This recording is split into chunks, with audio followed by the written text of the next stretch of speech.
Wow, thank you. I was afraid no one was going to show up, so I brought food, but nobody wants that either. I'm Marie Letarte. I'm the director of the library. And this is Barbara Friedman. She is my consultant working with the town on this building project. And this is Andrea Bunker, who is the consultant from the Massachusetts Board of Library Commissioners, who oversees the public libraries construction program. Yes, period. So I just want to briefly talk about the public library construction program. What I know about it, it's a state-funded program that's been around since 1987. Between 1987 and 2022, the MPLCP has funded 63 new libraries and 172 renovations and additions for public libraries. That is a lot of libraries. I'm sure Andrea could tell me exactly what percentage that is, but I don't know. But there's a lot of just over 70%. So it's just over 70% of public libraries in Massachusetts. The governor recently proposed, and again, you can finish this off, on Tuesday, she testified before the legislature about supporting $150 million bond project for this upcoming public library construction program. Last year at the town meeting, Clinton residents overwhelmingly supported this program by approving the appropriation of $150,000 to apply for and expend on a library assessment planning feasibility design. So it's already been approved. It's already been accepted. People in Clinton want it. The grant application must include 2 sites. One of them will be the proposed location of the library, which is over there. And another one is still to be decided. And in a nutshell, this grant opportunity is not guaranteed and not annual, but it could bring over $8 million to Clinton. And the completed grant application is due at the end of May. So, and then there is a waiting period where we all go like this. Do we get it? Do we get it again? There's a review process where, again, Andrea can give you the details on that. So Andrea will answer questions that I can't answer. If you have questions about this project, about the review process, that's what we're here for. And any other questions that you have about the library and the town's role in this. And this is a town project. I just want to emphasize that. Yes. My name is John Ware, I live on the acres. What has been approved by the town, just $150,000. So- For engineering, it's not for engineering design study. Yes, so what has been approved by the town? The question was, what has been approved by the town? Last year, $150,000 was appropriated to go forward to apply for this grant.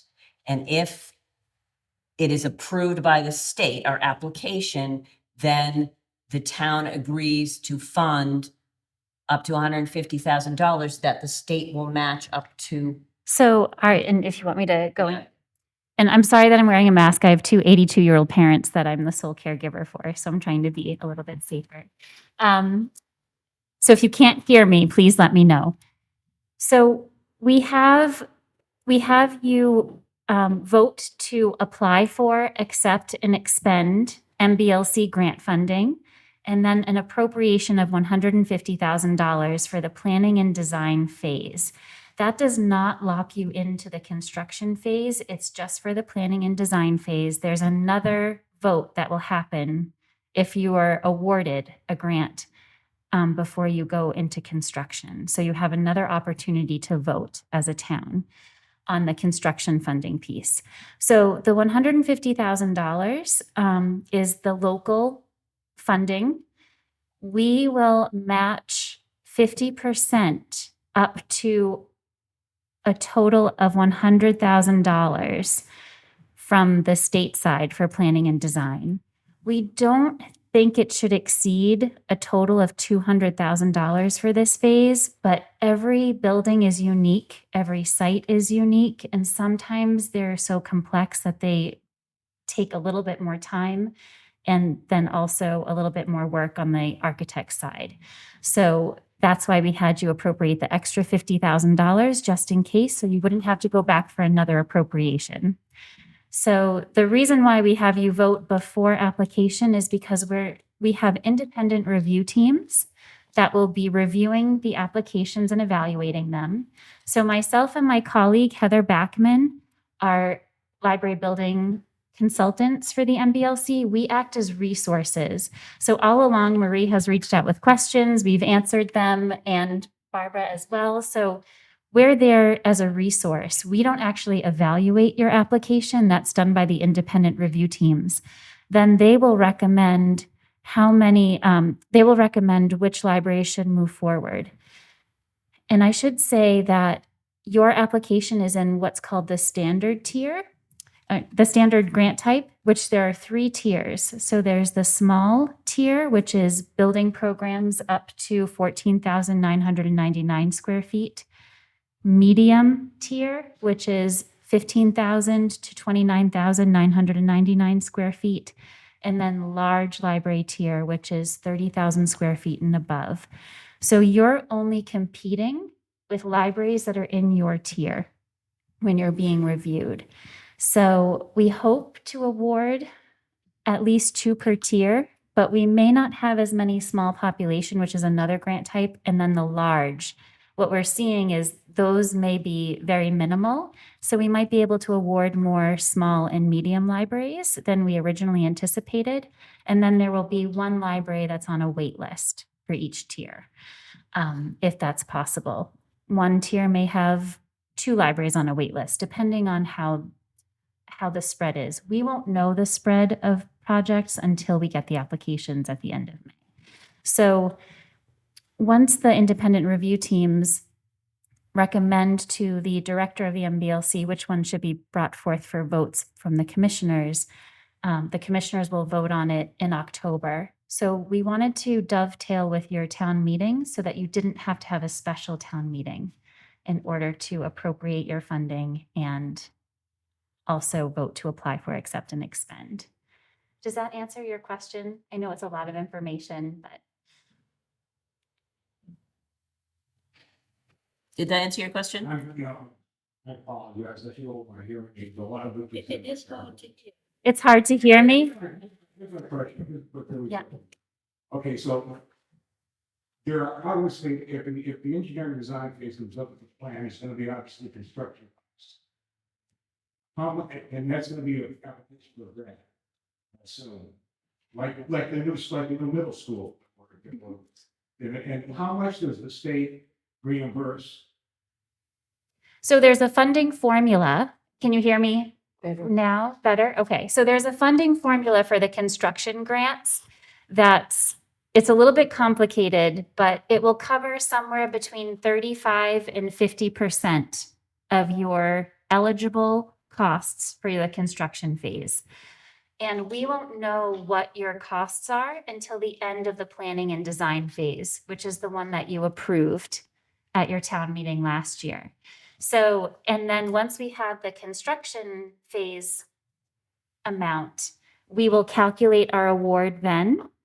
And then you will have another vote at a town meeting in the spring of 2026 to see if your town wants to appropriate for the construction funding. So this might be approaches for you. Now, are you expecting, if this gets approved, are you expecting the town to fund this like with a debt exclusion tax? Well, I had conversation with Town Administrator Mike Ward, who unfortunately could not be here today. And he said 99% of the time, that's how the town funds things with a municipal bond, which I believe is the same thing as a debt exclusion. They're a little bit different. So a debt exclusion, so you have an override and a debt exclusion. A debt exclusion is for capital, and that is only for the lifetime of the bond that you're paying that off. Well, what I'm saying is that would be a special tax on top of our normal. Yes, I For believe. example, where the middle school, if it's passed by the town meeting, is gonna be a special tax on top of our normal yearly. It's not covered by Proposition 2.5. Right, Covered tax, just for that thing, that we're gonna be paying for 20 or 30 years.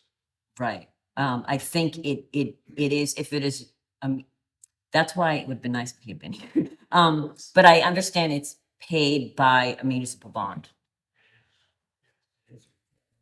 So that is, so as opposed to, that has a time limit. Well, it's funded by a bond, but we have to pay the tax. Right, I understand that. It's like a 30-year municipal bonds. Right. We're gonna debt.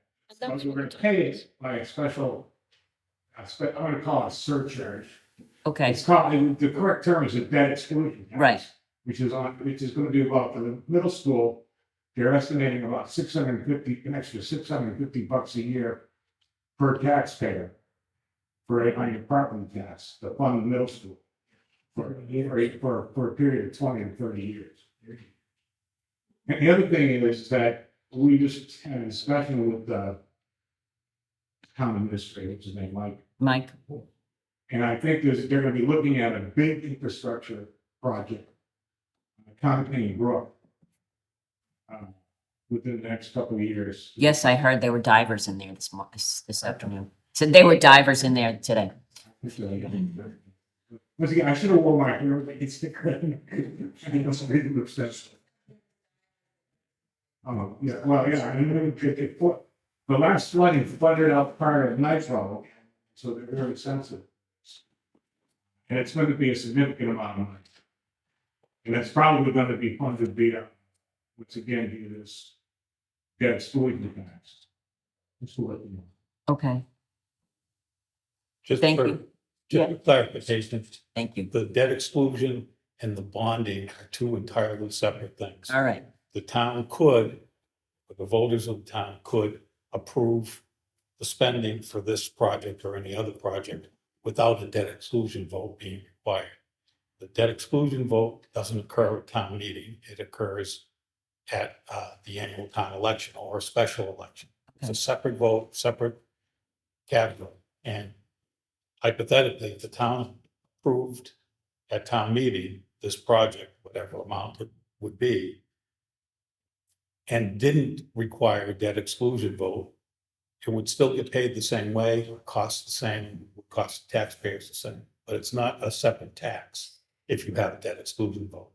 It just frees the levy limit for the town, so because of the constraints of Prop 2.5 from that category or restriction. okay, It doesn't, whether it's a debt exclusion or not, doesn't change how much the town can pay for the project. right. Okay, Because it could fit in your debt service. Right. if you- got it. Holly, Just a clarification, from reading this. Mhm.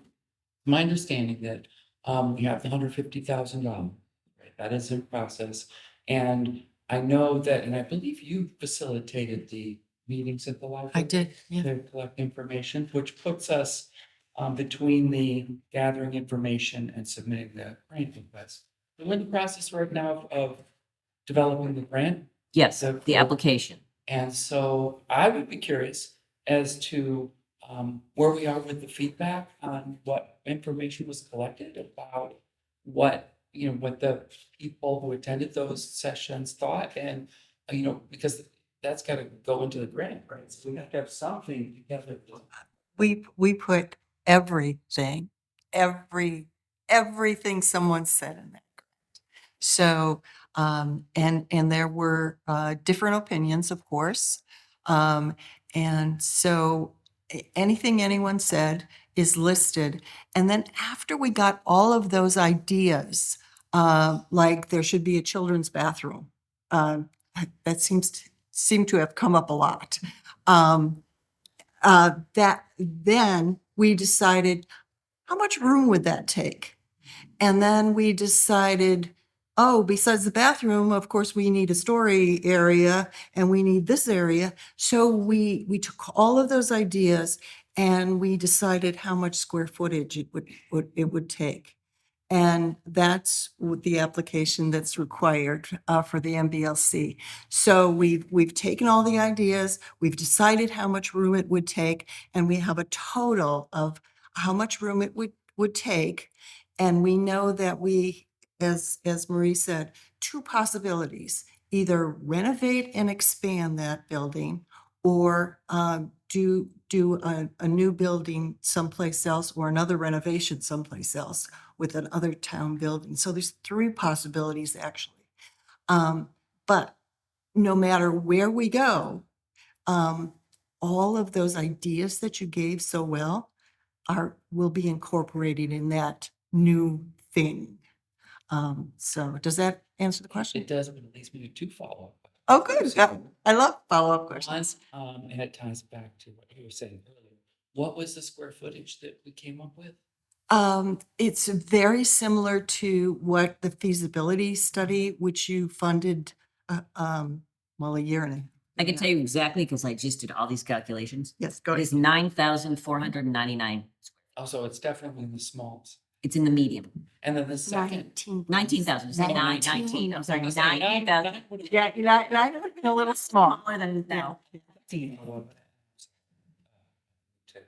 take over, but we have to have 2 side options by May 31st, so I'd be curious where we are with the second site option. So I have presented before the select board, which has, and the trustees. This was one site. There was a site on Chestnut Street. For those of you who have been here a while, it was something, but it's next to the Verizon thing. And the other one is 150 School Street. And but that would include a demolition because the building did not have a feasibility study. So it seems like the trustees and the one member of the select board that gave an opinion was leaning towards the Chestnut Street. That gets Site. decided by the But- town. Right, the town has to decide. It's just people giving, so those 2 sites, however many, 2 sites get proposed.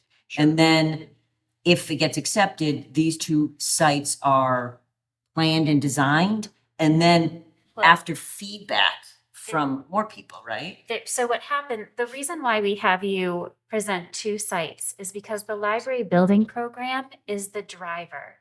Because all of that community engagement that was done, all of the feedback is saying what the community needs in their library for the next 30 years. So it can be difficult when you're just looking at one site and thinking about the square footage you have there, and that kind of hems you in, and you may not be able to provide the services you need for that horizon. So we have you look at 2 sites. We know that oftentimes communities that have a very strong feeling about their existing building usually really try hard to renovate and expand that existing building, and we understand. And that's why you'll see so many more renovations and expansions, like Marie mentioned at the beginning, than new construction. Because it is something that has nostalgia and it's the heart of the community and people love those buildings. So, but we have the 2 sites, and then if you're awarded, you start working with an OPM, which is an owner's project manager. They help you hire an architect.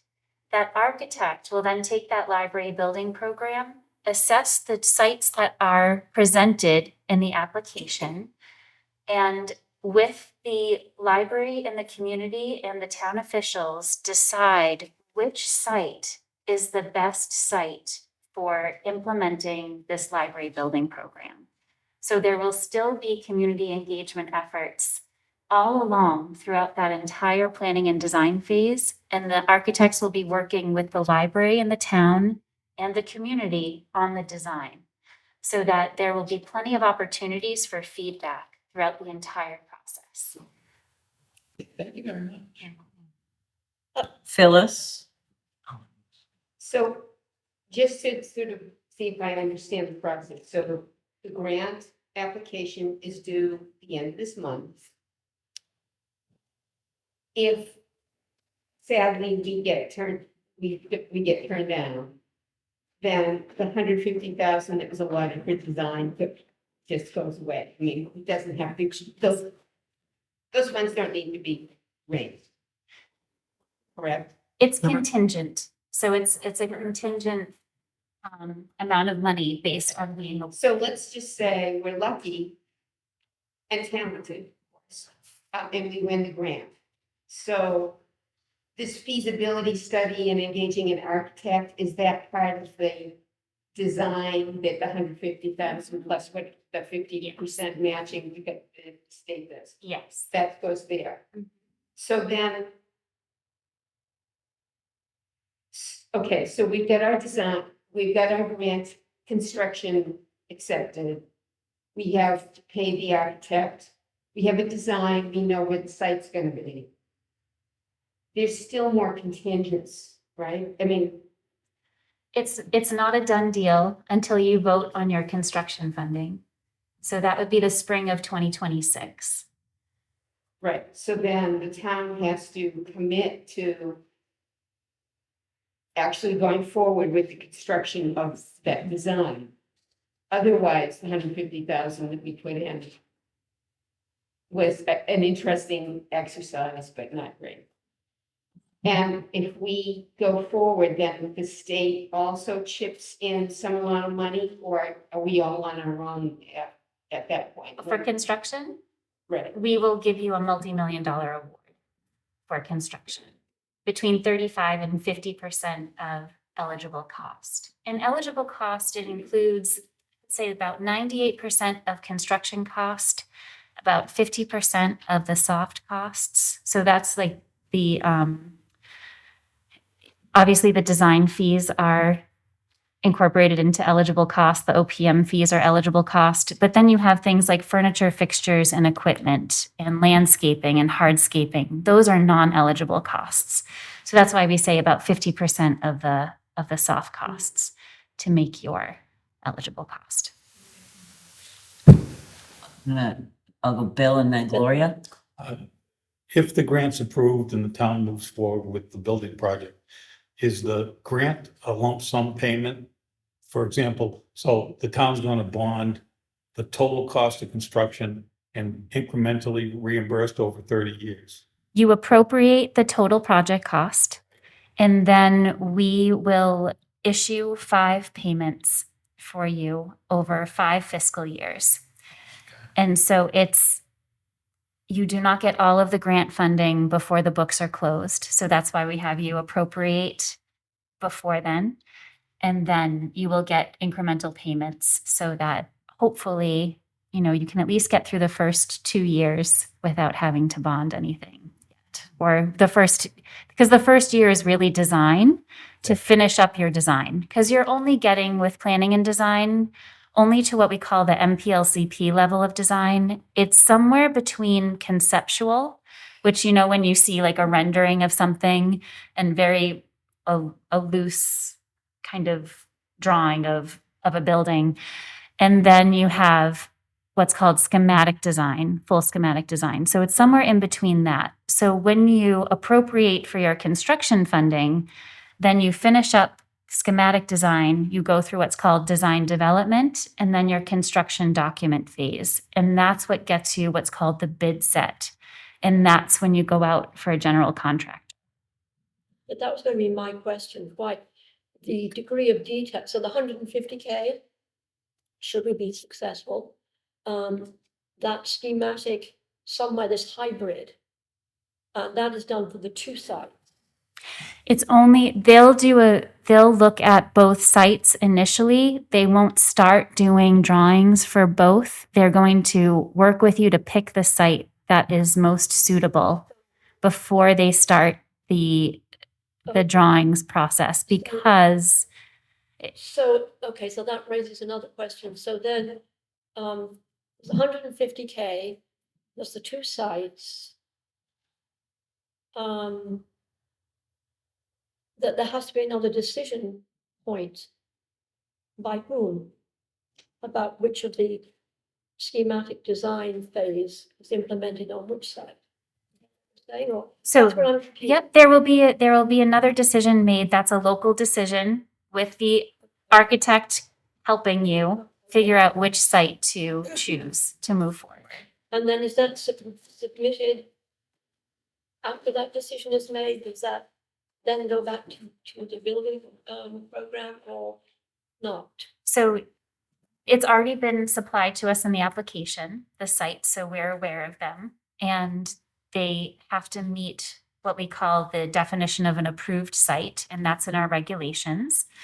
And so we understand that you're going to be going through this process, and then you just choose and then start designing with your architect. And we look at every iteration of design and work with the library and the architect on making sure that our design guidelines are being followed.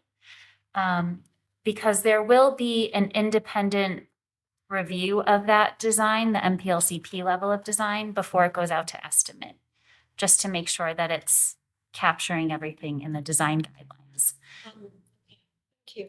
And the cost of the full design down to, what color, that level of detail on one selected site at that point, the costs to develop that particular level, that comes out of construction costs. Yes, that's part of your construction phase. So the construction funding will cover the rest of design and then your construction. Okay, thank you. Bill? Yeah, I'm not clear on the grant when it gets paid. I'm involved in the proposed middle school building project. And the way that reimbursement works. It's different. is go through the same process that you've been talking about for the library. And when construction kicks off, the town borrows a ban, borrowing anticipation. Yeah. That funds the project up until completion. And then the town goes out for a permanent bond for 30 years. At that point in the school project, the town bonds its share of the project, whatever it ends up being, 40%, and the state pays the other half. Is that what's going to happen with the library? So what happens is the moment you sign a contract with the MBLC for the construction phase, you get your first payment, which is around 10%. Then when you finish your construction documents and we approve them, you get another payment, which is actually 20%. Then when you sign a contract with the general contractor and receive your building permit, you get a 25% payment. And the percentages can vary. So it depends on what our cap is, what we can give, but it might be a little bit over the 20 or 25%. And then when you open your doors, you get your certificate of occupancy, you open your doors to the public, you get your fourth payment, which is 25%. And then the last 20% comes about the next fiscal year, about 6 months after opening, when the books are closed, because our grant, we use the eligible cost from the estimate to calculate the award. We need all the actual costs to make sure that it's meeting those eligible costs. If you come in under budget, which is always a great thing, it's all relative. We have to recalculate the award and we reduce it. But if you're over the eligible cost, we don't recalculate and go over because at the state side, we've already done all of our funding allotment with A&F. The point, I think you've clarified it for me. It's basically the same thing. By the time project's closed out and it's occupied, or shortly thereafter, the town will have been paid the full amount of whatever the grant is. So its permanent bond will only be for the town's share, not the total project cost, which is an important thing because the town has a bonding limit. And if the school gets approved first, it impacts that bonding limit. Right. Thank you. Can I just jump in there? I fairly recently completed a project. And all along the way, the MBLC will require a report. It will come from Marie and the town administrators and treasurer. They'll sign off on each step every month. So there's a big paper trail here. And at those increments that you get that the money, that will all be documented. So the process has been going on since 1987. They've got it down. They really do. So I want to reassure you that this is not going to be, just out of the blue here. It's really going to be This is not well fly by night. documented. Not fly by night. Yeah, yeah. But the only payment, that last fifth payment, depends on when that final report comes into us. And So yeah, that's but really if the piece, the but town- most of it is. Trying to manage things properly, that Yes. portion of the bond would be temporary. Yes, absolutely. Yes, That's a dumb question again. no questions or dumb questions. What are the driving factors for this project? What do you, what do you expect, and what do we need? As far as improvements to the library? So, You should be the quick notes, you know, just. all right, well, I can just, Space. so specifically what people have said, we're not up to ADA code. We don't, everybody wants, meeting and study space. Lights are bad. None of the systems are up to code. They're 19, I mean, the building's from 1903, good, solid structure. This is, across the board. But there's no restrooms on the first floor. There's no restrooms on the second floor. The kids have to go all the way downstairs. The elevator is sketchy. What people need is more space. The teens are basically in a hallway. I don't know if you want all the details, but it's feedback. When I was a kid back in the 50s, I'd go there and see the place seemed big, and then as an adult, I walk in there and say, this place is fun. Yeah, exactly. I think that is true. It's still a beautiful building, and I just want to say, because it hasn't come up yet, but it does come up, I hear. The town does not want to tear down the building, even if they decided to build a new library. The town would find a use for that building. I've had departments say, hey, I want to move my office there. Well, okay, we're here now, but nobody's going to tear it down. So if anybody says to you, oh, they're going to tear down the building, please tell them that is not true. Go out, spread the word. So I have seen quite a few libraries go through a transition, whether there's a grant or whatever. Is it something where you would take the existing library right now and move it to another location during the renovation time? Like I know Marlborough just did that, Hopkinton's done that in the past. What does that look like for the residents during the renovation? So if during this part that we're about to apply for, the planning and design part, we don't have to go anywhere. But should the construction come down to, oh, we want to build a new building, then the library moves once to the new building. If everybody decides, oh, we want to renovate, then you move twice. You have to go rent a space for a year and a half and then come back. To the gentleman who asked about the state of the library, and to everyone, I'm Gloria, I'm a trustee, and Marie has referenced this, but just a few years ago, when the program vanished, just with COVID. So suddenly there was no program, no state program. But we, the trustees at that time, we did work on a feasibility study. It is available to the public. It's on the Town's website. Town's website, the library's website. No, it's not like. And one of the first parts of that feasibility study, and we did it in 3 years ago, 4 years. 3 years ago. 3 years ago, and the library did not come to the town to ask for money for that study. The library funded that study itself. I think it's about $45,000 out of state aid, which is money from the state to libraries. It was nothing to do with the town appropriated money. In that document, if you care to dig through it, because it answers your question, sir, to a very big degree, there is the whole first half of that is all about the current state of the building. It has lots of really grisly pictures in it of the damp and everything. So for anyone who's interested, I strongly recommend you look at that document that is available. Because even if the library doesn't get the grant, or if they do get the grant and the town decides not to proceed, there is still going to be needed a lot of expenditure on the current building. And that is clearly documented in this document, which is available to the public right now. So I just wanted to let you know that the building's not in good shape. And the trouble is, once you start to update part of it, I can't quite remember what the legal thing is, but once you start to do something, you are obligated to carry through with all of the necessary requirements, improvements, however you choose to call them.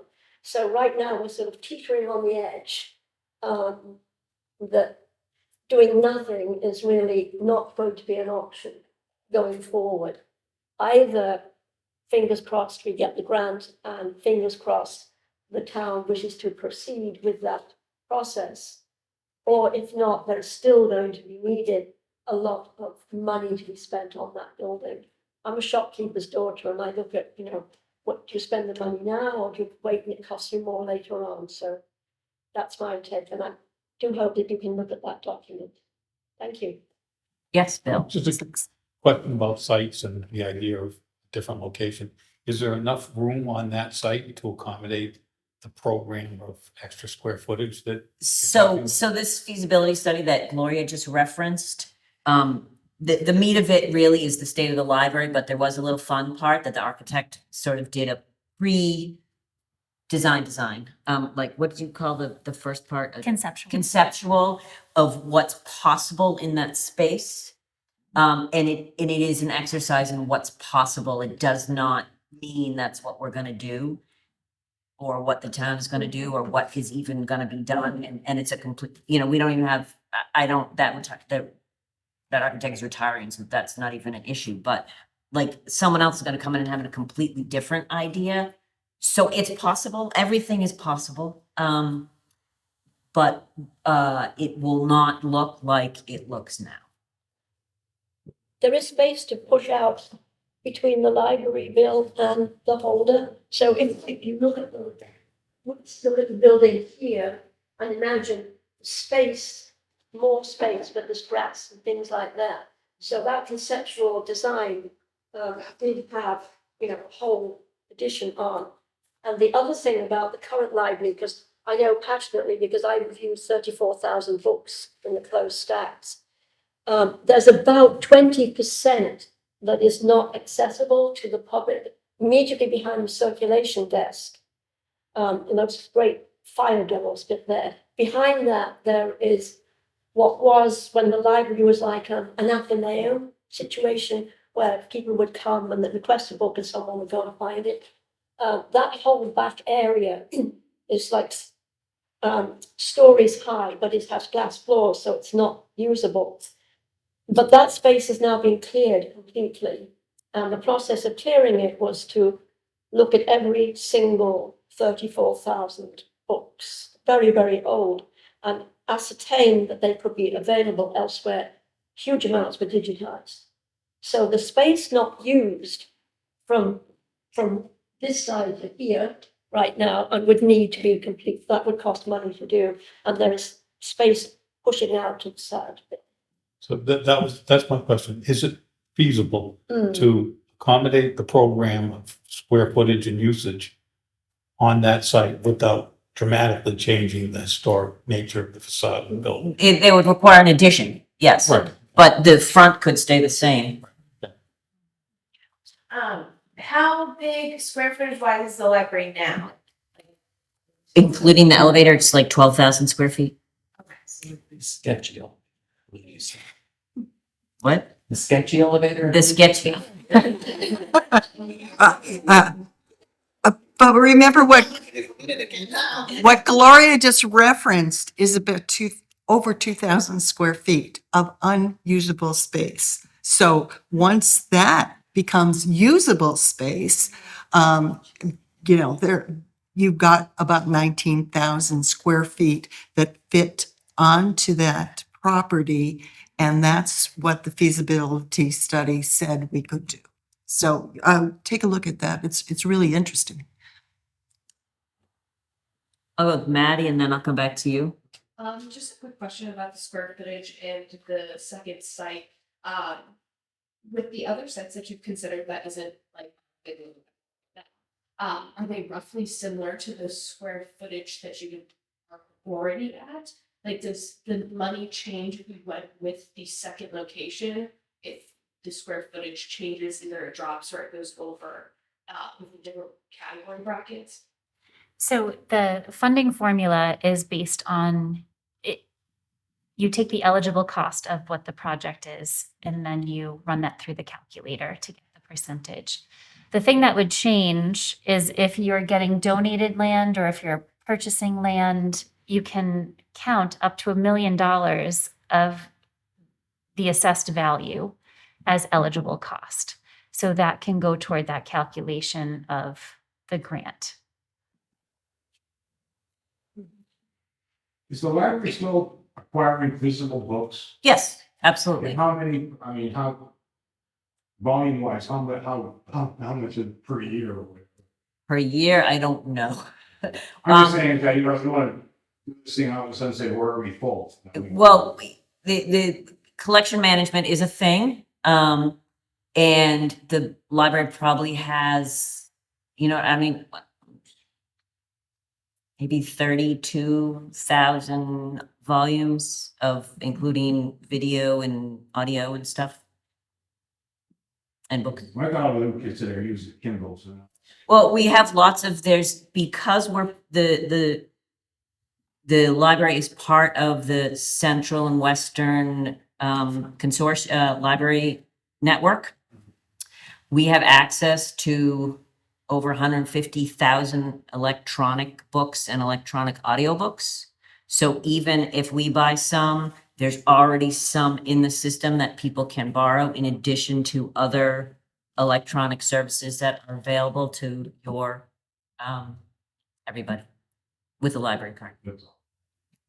And at this point, I think it's true that once they add a book, they have to subtract a book because their shelves are really. I just want to make a comment, kind of in response to the question about maintaining the look of the building. Phyllis and I went to a bunch of local libraries, and we've seen a lot where they've put on some beautiful additions, but still have maintained the original historic character of the building. So it certainly is a possibility. I can speak it from experience because I was the director of an H.H. Richardson library, and we kept the entire historical character of that building and then moved all of the 21st century functions over into the addition and really made the historic building shine. And I would like to say, since Clinton was I didn't know the Clinton Library before I walked in on this project. Wow. You've got those ceilings, you've got that woodwork, you've got some really tremendous architectural features that should be preserved. So whether it continues to be a library or another town building, yeah, it's worth preserving. Again, tell your friends, there is no plan to tear down that building. Nobody wants to tear it down. I don't think. I mean, somebody might. I guess but never mind. Stop. Go. I have a couple of questions. First of all, if we come back to the second location, I'm not exactly sure where that is at the moment. Okay. I understand 150 School Street and the present location, but where is that alternative? So on the corner of Church Street and Chestnut Street where the American Verizon Legion thing Park. is, there's an empty lot next to it that the town owns. Just one other question. When we come to eligible costs, and if I look at 150 School Street, and if somebody brought up the idea of demolition, is demolition included in what the expendable costs? Demolition is included in the eligible cost. Thank you. Anything for site prep.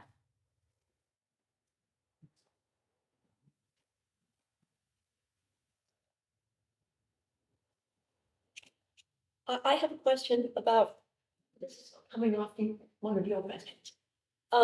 The application itself, the physical application after May 31st. I understand that it has to be done online for the state. But there is already going to be a hard copy again, it's this thick because the trustee. So will that be available to people to look at after somewhere in the process to see what the town applied for? Sure, I can just ask. So If you want to read this, you can't take it home, so I can't use it for, nighttime insomnia. But, approaching, you can come in and if you haven't been in the library recently, I'm happy to give you a tour. So two birds, one stone. I'm gonna ask a question that I've seen on social media. There was a picture that has floated around of a addition between the library and Holder, which I'm gonna guess is in that feasibility study. And it looks very modern. You've got a historic building on the other side too. Is there a chance of at least trying to match the neighborhood look where you have a So that picture, people need to get it out of their mind. It was a conceptual design. It was an exercise as part of the feasibility study. It was nothing that anybody endorses. It was just something to get people thinking out of their space that this is the library. This is the only way the library could ever be. But you might be able to make the addition look like it belongs there. Well, I hope it looks like it belongs more than the elevator looks like. So. Cladding is the easiest thing to change. And I would say too, that any design work that's done before the planning and design phase is not eligible for consideration. So because of state law, you have to have an OPM. That OPM has to help you get your architect, and then you start with that architect through procurement. I was going to follow Jan's point and also Bill's point. Those of us who worked on, the trustees working on that feasibility study, we just wanted to see how much potential space there was, before we approached the historical people and asked them if we could move in there. But we just wanted to actually see how feasible it was to extend out beyond the physical limitations of the building that is there now, and how much you could then put into that additional space. So there were several manifestations of, if you look at this document, you'd see that there's things moved around in it to show you how you could do that. So it was an exercise in the feasibility of the library. It was not a design document. Social media is a wonderful thing to spread information, but it also has a visual element. And as Bill knows from the school project, they put a black box for the school and everybody's like, how are we spending this much money? And it's ugly. Not understanding it was conceptual, and that's kind of why I wanted to bring that up. So people understood that white block between two buildings was not necessarily how it would look. Right, yeah, absolutely not. It's again, it was an exercise, as Laura says, feasibility.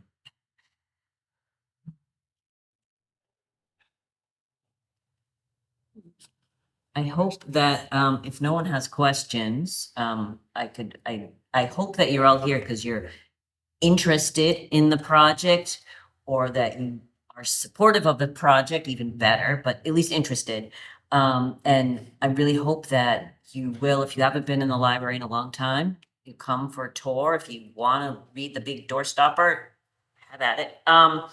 And I hope that if you, when there's an opportunity to participate more, I hope that you will participate more. And I'm really seriously, you can call, and if you have more questions that come on in your head or whatever, and share what you learned tonight with your friends in Clinton, with your people, your neighbors, people who ask you a question and say something, you say, no, that is not true. No, we don't want to tear down the building. And this would be in accordance. I'm going to say it again. No, we are not tearing down the library. Just so everybody can get it recorded and record it again. It is still, we haven't applied. We're in the process of applying. Nothing has been approved. Nothing has been reviewed, but we want town support. The project is a town project. And I'm glad that so many people came out. I was afraid there'd be like 2 people. So thank you. Thank you for showing interest. And another question, yay. No, just a comment Oh. that, to you, grant writing is always a churn. But this level of grant writing over many months, like, I want to just, recognize you and anyone else who's worked on this grant, the tremendous amount of work and time that it takes. And we appreciate, those of us who are really invested in the library and in enhancing it, really appreciate the time and effort that goes into that huge grant. So thank you. Thank you. All right. Well, I also would like to thank Andrea for taking the time to come out and answer questions because she answered so many of Bill's questions that I had no clue about. And again, we're here till we're done, but have snacks and then you can all go home. Whatever. Yes, Don. I am so happy that you people here know what you're talking about, because I don't. It's not my bailiwick. Marie can tell you, I'm more of the worker bee. I need something to do to participate, because that's what I do best. So how would people find out and understand a place where we can go? Well, I know the friends, yeah, we can do that. But for people to call and say, well, how can I help? If this is such a long-term thing, like about 2 more years. In between that time, how can people do more than sit here and listen to something you don't understand? I would say that, certainly get involved with the friends because they'll be a good source of information. We'll try to keep our website updated. We'll try to keep stuff on Facebook that isn't just disinformational. There are these very specific markers, though. Yes, so This is a former chair of the Friends. of the former chair of the Bigelow. Friends, yes. She knows a lot. She modest. brought the Friends up from the ashes after COVID, I would like to say. But there are these key points. along So the way. keep your ears out for October. So I think your point is well taken, Donna. At these key junctures, there needs to be something happening to promote the project. Yes. No way. I'm going to butt in right here. I'm going to butt in, having done 2 projects. In 1987, we started the Westminster project. The one thing we did right was we set up a small fund when somebody passed away. And that money grew and grew and grew and grew. It took us 9 years to open up the doors, but just a little money, well invested, and with people that are supporting the library, really comes in handy at the end when you have maybe a special piece of furniture that you want to put in that's not covered by the grant. A plaque, honoring people, a special garden. All of those little things that the state will fund and the town will fund, the nuts and the bolts. But when you want something just a little extra, just a little prettier, that's where the private fundraising comes in. And many towns start very small, like Westminster did. But by the time, we were ready to open up the library, I think we had at least a quarter of the project put away. So, and if you want a stellar example, the little town of Shutesbury has raised $500,000. Wow. Just wow. And they've been doing this for a long time and they had a real struggle, but their building will open in a year. Well, we're hoping that they're out to bid right now. We'll see how long the contract. Yeah. So that is something, and I'll tell you what we did in Westminster to raise money. We had teenager bands come and everybody gave 50 cents to get in, it was little tiny things that people gave a little money here and a little money there, but it kept us in the news, always in the item. So, and that's the kinds of things, and it can be fun things, and we truly had a good time raising that money. Could get their teeth into serious things. Yes, and it can be a separate group from the Yeah, friends. well- Sometime it is, yeah. But, Have an annex. yeah, if you can start it now in a little way, it will grow. What? She wants to say something too. I know what she wants to say. So did my question Yes, get you have a answered? question? So say you do get the grant, say there is an expansion, new library, old library plus, whatever. Is there a plan for staffing? Like would that expand staffing? What is Um, that?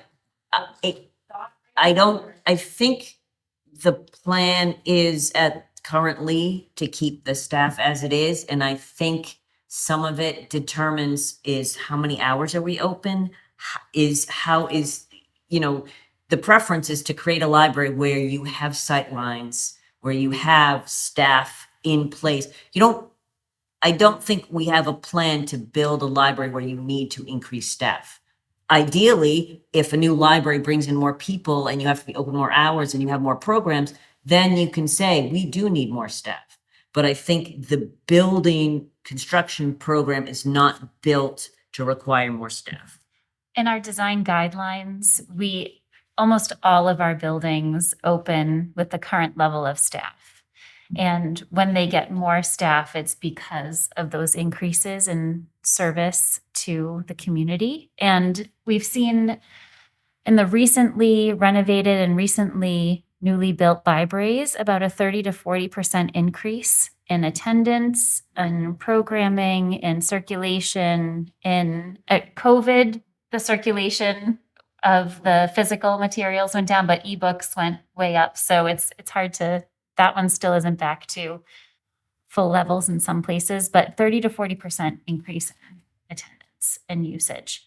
So, but we do look for optimal sight lines, making sure that the building is flexible. That's another guideline, so that you can change spaces as you need to, and you're not hemmed into something that's so built in. Good question. Yes, I'm concerned about the low reimbursement rate by the Commonwealth of Massachusetts. It's up to 50%. So 35 to 50% is the range. 35 to 50% is the range. Right, years ago, I mean, a lot of these projects, they used to get 70 and 75%. Schools, the schools. That's the schools, the Right. libraries. The schools don't even get that. So I mean, I think we should be getting higher rates considering the demographics. So what ends up Especially if we're happening, getting involved in other projects and that, and saying, you might only get 40%, then we're stuck with the other 60%. And that could be a long-term commitment for the taxpayers, up to 30 years. we have in relation to even the schools have a very high annual cap. Their projects are also much higher in terms of cost than ours. Our annual cap right now is at 25 million. And we typically, in past grant rounds, will have to see what we're able to sustain, but we have to fit within the administration and finances cap for their bonding. So we don't have as much wiggle room with how much, so that our goal is equity across the state. So I can tell you that in the grant award calculation, we also bring in something called the need factor. And that need factor is derived from the Department of Revenue's equalized valuation and income per capita. And it's on a scale of 0 to 20. And to give you an example, a Weston would be like 0.55, and a Springfield, a gateway city, would be about 20. Clinton is 16.12. And so when you have your grant award calculated from your eligible cost, then we take that, what we call the base award, and then we multiply that by your need factor percentage, and that gives you an additional amount of money that then is then added to your base award to make your grant award. So we factor in need into the grant award calculation. And unfortunately, where our annual cap is, in order for equitable distribution to multiple projects, we don't have the capacity to go above and beyond. The small population grant type reimburses at 70%, but those grant awards are still less than what a small or a medium would be, because it's all based on, because the small or medium are going to cost more. So it's still a smaller grant award, even with that 70%, but it is, we do have to fit within A&F's bonding. And that cap is kind of what keeps us where we are with that reimbursement rate.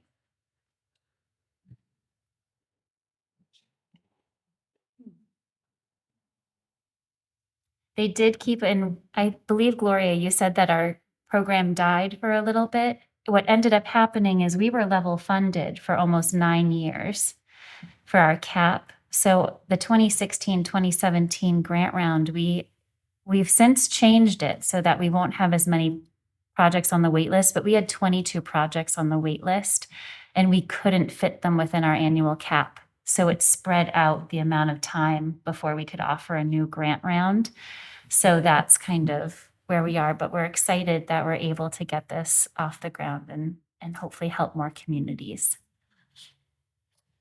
I received an email from, I'm on the Friends Network in the state, and somebody said there's a bill coming up to increase the funding for MBLC construction grants. So that's something that people, maybe you can speak to that. That's something that people could write to their reps about in favor of increasing that. So I can't advocate because I am a staff member, but I can share information about it. So it's actually in the governor's economic development bill, which is also called the Mass Leads Act. And it's $150 million, but that's a bond authorization through the legislature. So that's $150 million for this entire grant round. If we're held to a cap of around 25 million over a 5-year period, we can only spend, or 6-year period, we can spend $150 million. So this is for this grant round. So that $150 million is authorized by the legislature, and then the Office of Administration and Finance then sets our annual cap with how much of that $150 million we can spend annually. And that's why we have the payments spread out as we do, so that we can support as many projects as we possibly can within a given fiscal year.